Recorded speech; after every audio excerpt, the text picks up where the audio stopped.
Games from the Cellar, the board gaming podcast. I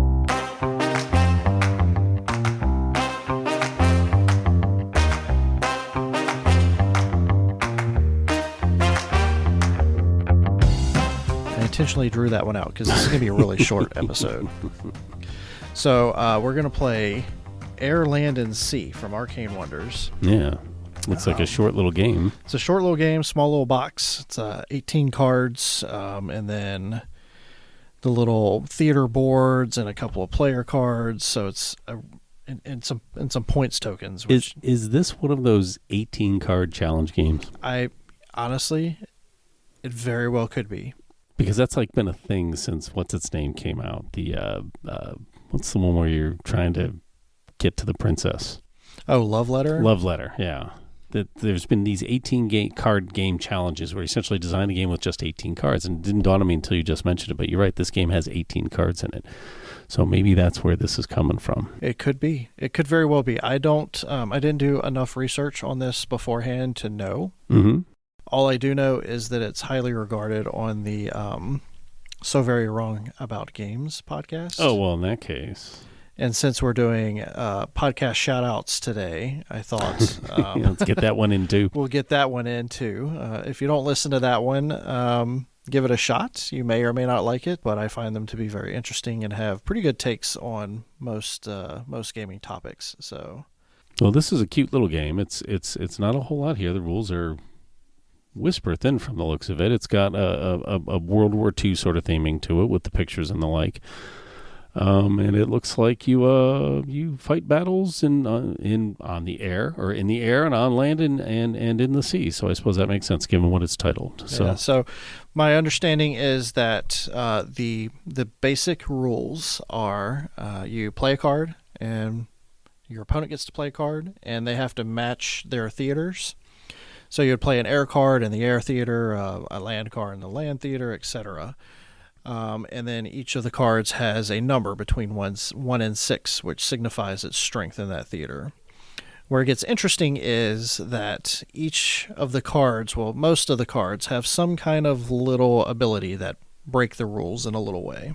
And I forget to mention, you can also play a card face down for 2 power in any theater, kind of as a wild card. So some of the cards can lock down locations where you just can't play there, or it makes it where you can't play face down cards, or just a lot of little things that kind of change the rules as you go along.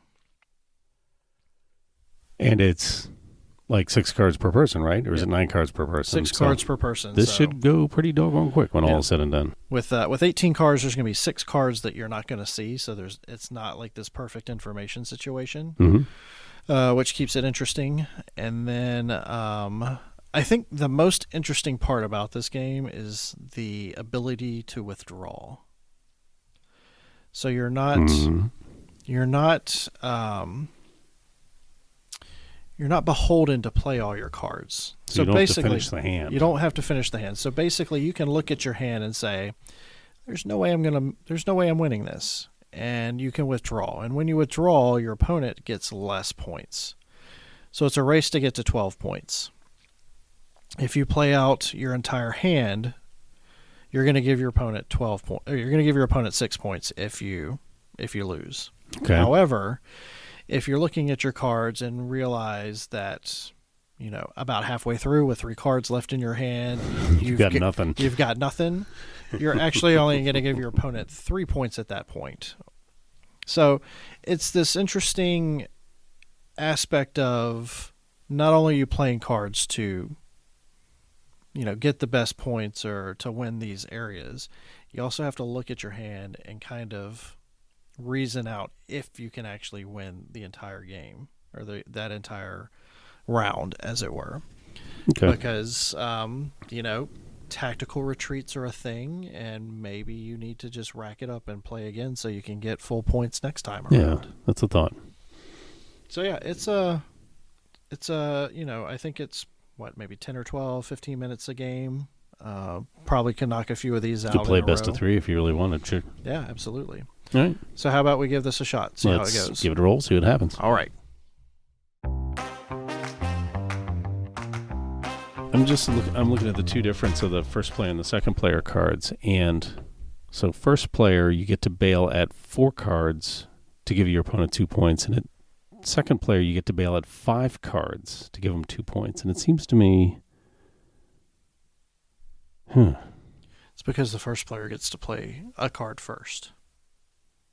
so he would play down 2 cards to the defensive players. No, he'd be 2 cards as well, wouldn't he? We're thinking too hard about this. I'm just trying to decide if that is giving an advantage to the second player to kind of even it out, or if being first player is designed to be dominant, and you play differently because of that. I don't know, but I'm sure John Perry figured it out. Anyway, so we kind of mentioned you could play this 3 times and take best of 3. We only played 2 games. We running a little low on time, so.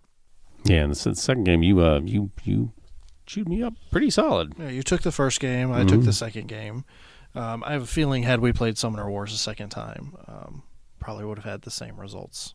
Probably not usually. We could have split. Yeah, but it's I think it's a pretty interesting little game. A little 15-minute game here and there, back and forth. Yeah, it is quick. It's something you can almost like leave on your kitchen table for when you just got a little bit of time before you I don't know, before the football game starts or whatever it is that you're planning on doing. When you got it's that kind of, it fits into that tight of slot, or maybe before more people show up if you got a game night going. Yeah, I was about to say this is Sam doesn't show up. Sam doesn't ever show up on time, and this could be one of those.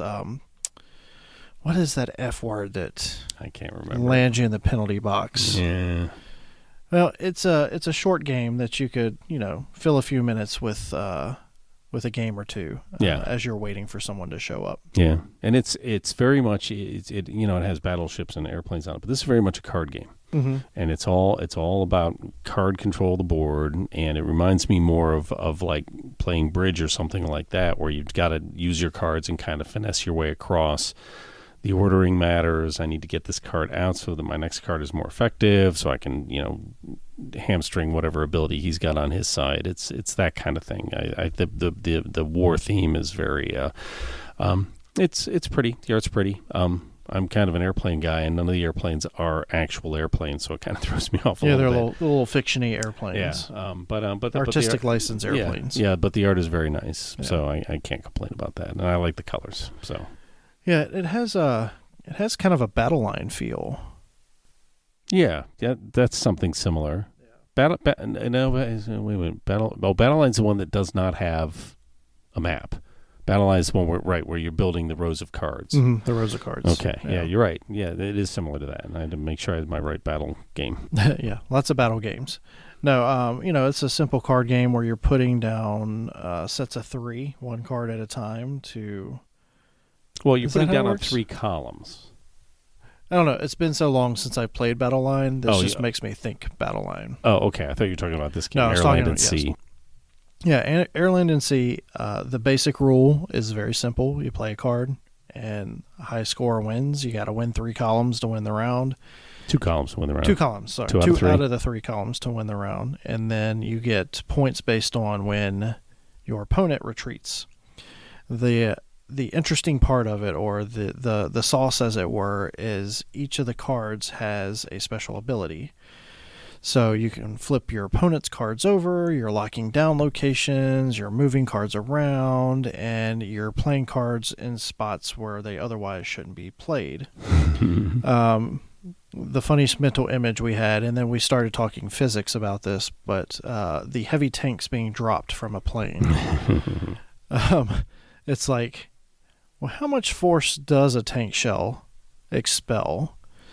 And without the friction of the ground for the tank to grab onto, does when the tank is fired, does the tank recoil back and the shell just kind of fall out? Or I wouldn't go that far, but yeah, you posited that the gun is above the center of gravity, so firing the cannon falling from the air would actually send the tank into a spin. Right, and that would suck up most of the kinetic energy that comes out of the shell. But yeah, that's that. But you're right. If it's not stuck to the ground at all, then yes, it is going to back that tank up a little bit when it does that. Yeah, so just fun little things those to are think the kind about. of pictures that you get. And of course, especially in World War II, so much battleships really just weren't that important. It was sea. There should be airplanes in the sea pictures too, but obviously they don't want to do that because it would, confuse the art the way it is. But yeah, it's a lot of tit for tat, and there are times that you kind of get frustrated because, okay, now I put this card down, nobody can put a card down face down, and the next person puts a card down and just whoop, flips that card right over, and that ability goes away. So you think you're sort of developing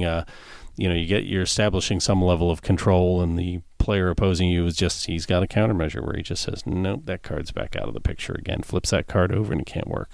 So it's an interesting little play. It's I'm not sure this is the kind of game you're going to play 100 times, even with its short time frame, but I could see you playing it 10 or 15 times and getting some enjoyment out of it. Yeah, going to that, like everyone, the quote unquote answers aren't always available. So you've got 18 cards, 12 of them are in play, 6 per player. Mm-hmm. So that means a full third of the deck is out of the game. It's out of the picture, yeah. So you can never really count the cards or kind of say, okay, well, I don't have any of the maneuver cards in my hand, so John must be holding 1 or 2 of them. Yeah, or even just the raw numbers. Yeah. So, I mean, they could all be in, the 6 cards that have been trashed, and you just don't know. And it's the same thing, like you look at your hand and you don't have any 6s, but you have a couple 5s. You're like, okay, that might be something that works because the 6s could be pitched. Right. They could be in the or corner. John could have all 6 of them. And then you just have to have cards that deal with those. Yeah. So, I mean, there's a lot of decisions that can be made in a very short amount of time. And I find that to be very interesting. And the fold early, because if somebody wins 2 complete battles outright, they win the game. So you can finish in 2 hands if that happens. Whereas you can look at your hand and go, I kind of got a bad set this time. I'm just going to throw in right now, and your opponent only gets 2 points. So now they are still really 2 wins away. You've given them a third of a win when they need 2 wins. So, I mean, that's part of it too. And you have the ability to actually look a little bit farther down the road. But at one point I said, okay, I've got a pretty commanding hand here. I can get 6 out of this. But I want to make sure I don't play my big cards because I almost didn't want to scare you off. I'm like, well, let's let him burn a couple of cards before I start throwing out big stuff because that'll give me ability to maybe get a couple extra points out of it. And, with the ability to flip somebody else's card, you don't want to get all your 6s out on the table right away anyhow because it's like, and I flip that right over and now it's only worth 2 points. So, I mean, it's, from that perspective, it was also pretty, there's enough to think about here that, like I said, it's more of a card game. You got to kind of figure out all your angles, and half the card is simply getting the numbers out and kind of, tempting your player to go after land and sea because you're weak in air, so you think you might be able to finesse air out of it. Mm-hmm. But at the same time, just from a sheer number perspective, that's one thing. But then you have to look at those special abilities and say, okay, I can turn this off and I can control the battlefield this way instead. Yeah. So, yeah, it's a good, quick little game. Yeah. I had a good time with it. I would say 10 minutes per game. Yeah. Yeah. Yeah, 10 minutes per battle, you figure? Yeah. Okay, and 2-3 battles, maybe 4 battles before somebody wins? I mean, I would say 15 to 20 minutes total with each game that we played. Okay. All right, that's fair. Yeah, and so... That's pretty quick then, isn't it? Yeah, I mean, this will be something that I carry around just because if we show up to Chris's house and... nobody's there, yeah. Or if you show up here and nobody's shown up yet, it's a real easy one just to throw on the table real quick and get right into. Yeah, and it's a glove box game. You can fit it in the glove box of your car. Yeah, and you can leave it there. You could actually probably print off smaller versions of the land, air, and sea cards and make it even smaller. It'd be just a deck of cards. Yeah, you could build a mini game out of this if you wanted. Yeah, so definitely a game that could go in a quiver if you're into that type of thing. What's a quiver, Stephen? So a quiver is a long card box that's on a sling. That's why they call it a quiver, because it looks like an arrow quiver. An arrow quiver.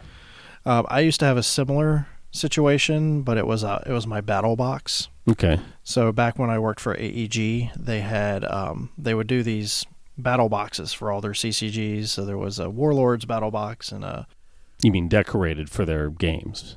well, yeah. So essentially, what it would be is like for start. So it was Spycraft, Warlord, Legend of the Five Rings, and City of Heroes. Okay. So their main CCGs. And essentially what it was a deck box, but instead of it being a long one, it was two side by side, so it was more Okay. square.